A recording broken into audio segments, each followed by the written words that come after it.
My entire conversation with Iowa congressional candidate Miller-Meeks could not fit on For the Record this week. A key issue we covered is health care. Here's that part of the interview.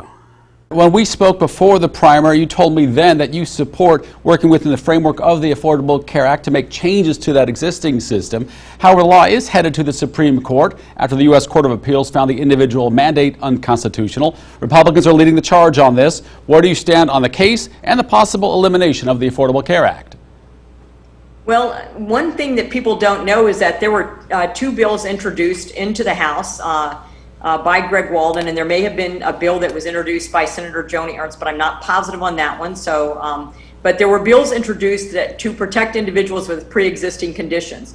So this was in preparation should anything happen at the Supreme Court level to the Affordable Care Act. First, let me just say that because of the very isolated part of the Affordable Care Act that's being tackled at the Supreme Court level, I don't think that the Affordable Care Act or the ACA is going to be overturned. So let me just say that that's my prediction. I don't think it's going to be overturned. But I do think that it's incumbent upon members of Congress, rather than taking a break, they should be working on these issues right now. So Nancy Pelosi would not let these bills go forward that would protect people with pre-existing conditions.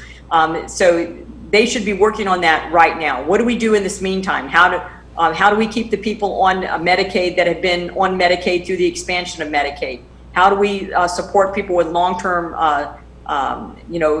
disabilities, whether they're intellectual disabilities or physical disabilities, or people that are dual eligible individuals? How do we support those people on the expansion of Medicaid that are, can't afford to be on the exchanges? So these are things that Congress can be working on now in preparation and have something done should anything happen. And Congress is not doing that. And as I said, there were bills that were introduced, but were not allowed to go forward, not allowed to go to committee because the Republicans that introduced them were in the minority, and Nancy Pelosi wouldn't let them go forward. What else do you think can be done to stop that? Because supporters of the law fear the imminent confirmation of Amy Coney Barrett to the court will mean its demise. How worried are you that those millions of Americans who get coverage because of the ACA will wind up without insurance? I disagree with that premise, Jim. I don't. You're saying that because you have one Supreme Court nominee that becomes a Supreme Court justice, that the ACA is going to be defeated. And I think if you look at exactly what they're doing with the ACA, I know the people bringing the suit are confident. I don't have the same confidence that they do. But regardless, it's up to Congress to be doing something about that now, not waiting to see if it's struck down, but having plans in place now. And there are certainly ways that they can do that. They can transition. They can, Congress can act to extend it until such a time that the new Congress comes into session. There are things that they can do about that immediately, and they should be doing.